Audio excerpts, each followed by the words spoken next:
अब आवेशों के दो गुणधर्म, पहला गुणधर्म आवेशों की योज्यता, दूसरा आपको बता दिया आवेश आरक्षण, और तीसरा अब आ रहा है आवेशों का क्वांटीकरण। तीसरा गुणधर्म बता रहे हैं आवेशों का क्वांटीकरण। थोड़ा ध्यान देना। क्वांटा आपने पढ़ा होगा 9th क्लास में। क्वांटा किसे कहते हैं? क्वांटा होता है एक ऊर्जा का पैकेट। ऊर्जा के पैकेट को क्या कहते हैं? क्वांटा। तो इस आवेशों का जो ये क्वांटीकरण है ना, इसने मैक्स प्लांक, ये क्वांटा की परिभाषा मैक्स प्लांक ने दी थी, उसके नियम का भी इसने अनुसरण किया था। बताओ कैसे बता रहे हैं आपको। देखो, मैक्स प्लांक नामक एक वैज्ञानिक था, उसने क्या बताया था कि किसी वस्तु से ऊर्जा का आदान प्रदान एक निश्चित मान के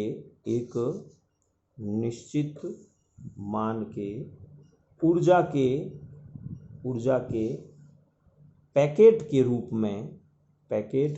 में होता है, जिसे क्वांटा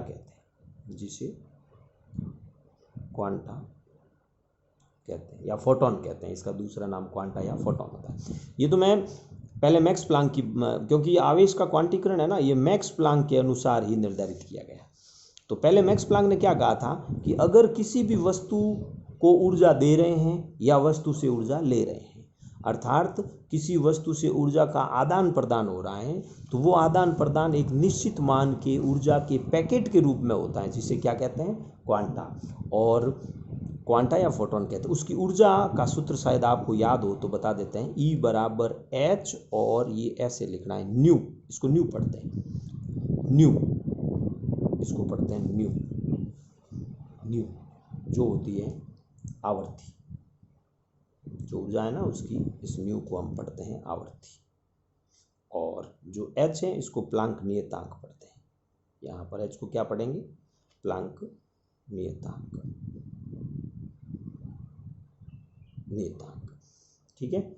और इसका मान भी आपको बता देते हैं। ये होता है 6.67 into 10⁻⁻34 joule into second.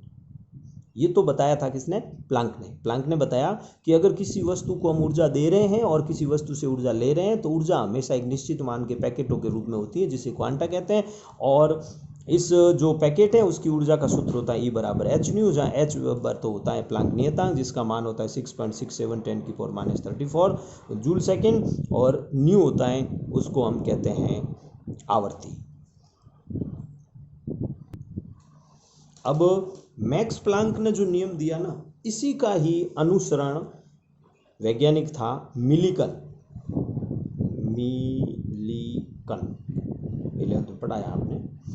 Millikan ने क्या किया? मैक्स प्लांक के नियम का ही अनुसरण किया। इसने क्या किया कि उसने कहा था कि ऊर्जा का आदान प्रदान निश्चित मान के पैकेट में होता है। तो मिलिकन ने कहा कि मेरे अनुसार अगर किसी वस्तु को आवेश दे रहे हैं, यानी ऊर्जा की जगह यहाँ आवेश कर दिया उसने बताया किसी वस्तु में आवेशों का आदान प्रदान निश्चित मान के पैकेटों के रूप में होता है। वहाँ ऊर्जा का आदान प्रदान पैकेटों के रूप में हो रहा है, और मिलिकन ने बताया कि आवेशों का आदान प्रदान है वो पैकेटों के रूप में होता है, निश्चित मान के पैकेटों के रूप में। या अपन कह सकते हैं कि एक पूर्ण गुणज, जो भी आवेश होगा ना, वो एक पूर्ण गुणज की संख्या के बराबर हो। इसका एक सूत्र भी होता है कि आवेश का मान होता है, उसका सूत्र होता है n into plus minus n होता है। आगे प्लस भी हो सकता है, माइनस भी हो सकता है, ये न्यूमेरिकल में आता है। ध्यान देना। मिलिकन ने क्या बताया कि मिलिकन ने प्लांक के नियम का अनुसरण किया। उसने बताया कि आवेशों का आदान प्रदान भी एक निश्चित मान के पैकेटों के रूप में होता है। इस पैकेट का मान भी एक फिक्स होता है। ई इलेक्ट्रॉन का आवेश कितना होता है, इसका फिक्स मान बता रहे 1.602 ये होता है पूरा मान इंटू 10⁻⁻19 कूलाम। सामान्यतः इसको हम जनरली E बराबर 1.6 लिखते हैं, 1.6 10⁻⁻19। ये पूर्ण गुणज है जितना भी होगा। अब यहाँ पर n क्या है, n यहाँ पर हम बता रहे हैं कि जितने भी इलेक्ट्रॉन हैं उनकी संख्या, जितने भी इलेक्ट्रॉन इसमें भाग ले रहे हैं, आवेश भाग ले रहे हैं, उन आवेशों की संख्या। n बराबर आवेशों की संख्या। ये ध्यान देना, मिलिकन ने आवेशों के क्वांटीकरण के नियम को समझाया और उसने मिलिकन ने प्लांक के नियम का ही अनुसरण किया।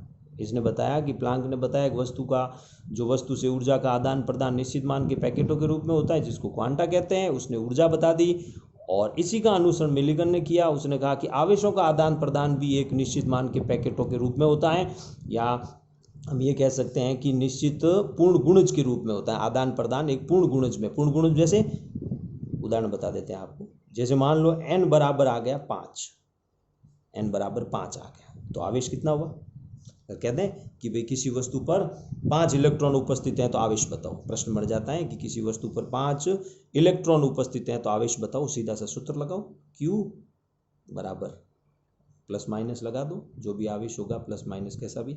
n की जगह आप 5 बता सकते हो और E की जगह हम मान रख देते हैं जो फिक्स मान है, गुणा कर दो, आगे प्लस माइनस लगा दो। 5 6 5 30 3, 5 और 3 8 इंटू 10⁻⁻19 कूलाम। ये हो गया उस वस्तु, यानी किसी वस्तु पर अगर 5 इलेक्ट्रॉन उपस्थित है ना तो उसका आवेश कितना हो गया 8 × 10⁻⁻19 कूलाम।